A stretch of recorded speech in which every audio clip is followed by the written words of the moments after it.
All right, let's jump right in. When we talk about education, it feels like we hear a lot of stories about failure, right? Especially for communities facing huge systemic barriers.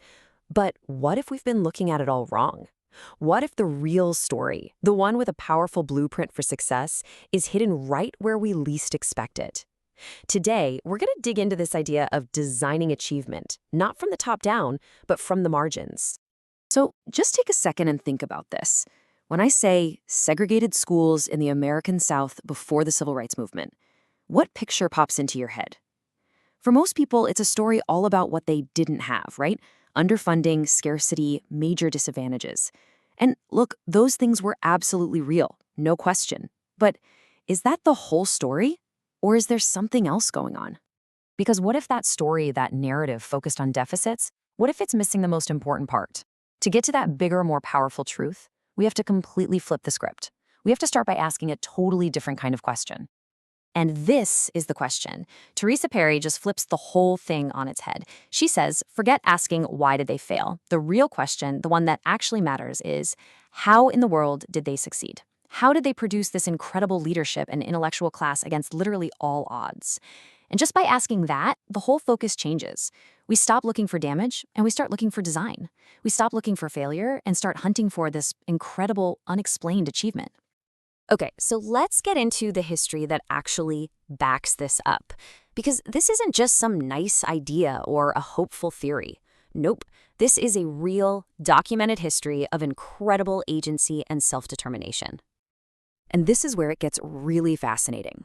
What historian James D. Anderson found is that this massive push for universal education, it didn't start with Northern philanthropists or government programs showing up after the fact. No way. The spark was lit from within. We're talking about enslaved and free Black people who were already making plans for this, even before the Emancipation Proclamation. I mean, this was a grassroots movement in the truest sense of the word. It wasn't happening in big government buildings. It was happening in churches, in secret meetings after dark, in communities that understood deep in their bones that education was the absolute cornerstone of freedom. It was this massive, collective effort, all driven by this one powerful shared vision. And that brings us to this key idea of self-sufficiency. Anderson really drives this home. He says, yeah, outside help was helpful, but the engine, the real driving force, was internal. It was a movement powered by a level of self-determination that, and this is the crazy part, has been almost completely missed by most historians. So what was the point of all this? What was the goal of this education they were fighting so hard for? It wasn't just about learning to read and write.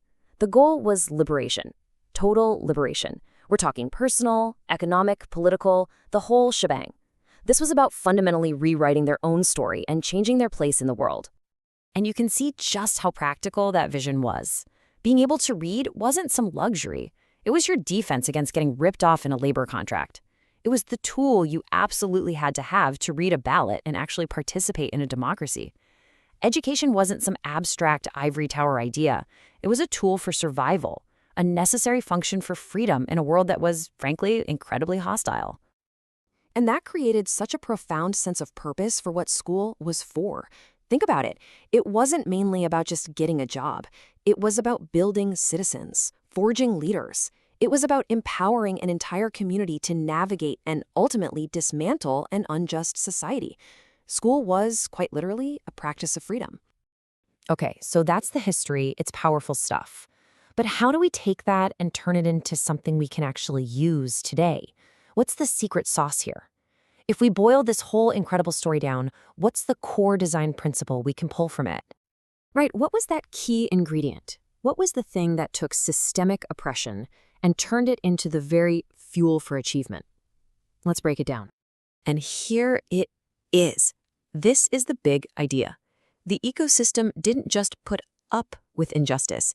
It didn't just endure it. It seized it. It took the very thing that was meant to hold them down and turned it into the reason for being, the fuel for growth. These schools were designed from the ground up as a direct answer to the injustices their students were facing, day in and day out. So let's put a name on that. Seizing injustice. What does that actually mean?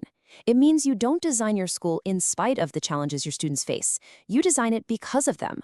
the systemic challenge isn't a barrier to get around. It becomes the curriculum. The struggle itself becomes the source of strength, the source of relevance, and the source of a relentless drive to succeed. Okay, that's the big idea, the core principle. But how do you actually do that? How does a school today make seizing injustice a real thing? Well, that's where something called the school levers come into play. Yeah, think of these levers like the dials and switches on a control panel for a school. They're the real, tangible things you can actually adjust and design to make sure the entire school environment reflects its mission and its purpose. And you can pull any one of these. So for example, take rituals and routines. You could design a ritual where every single day starts with a powerful creed that affirms who the students are and what they're capable of. Or how about discourse and communication? You make sure the language everyone uses, from teachers to staff, constantly frames students as leaders and problem solvers, not as at risk.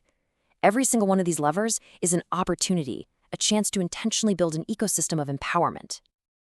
And the really cool thing here is that this isn't just for principals or superintendents. You don't need a fancy title to make a difference. Teachers, parents, even students, anyone can use these levers to start thinking like a designer and begin reshaping their own school environment to better serve everyone. So when you put it all together, the history, this design principle of seizing injustice, these practical levers, it all pushes us toward one huge fundamental question, a question we have to ask about our own schools today.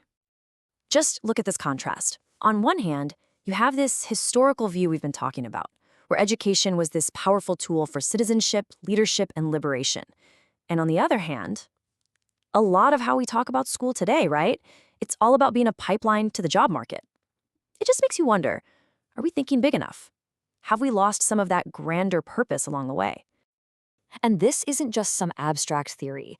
This right here, this is a student's creed from a real high-performing school today. Just listen to these words. This is what it sounds like when a school pulls that discourse lever. It's not subtle. It is explicitly telling students day in and day out that they are powerful and that their excellence matters not just for them, but for their family, their community, and their world. And that's where we'll leave it, with this question for all of us. When you look at the world today, with all of its massive challenges, political division, climate change, the rise of AI, what is the ultimate purpose of education? What story do we want our schools to tell our kids?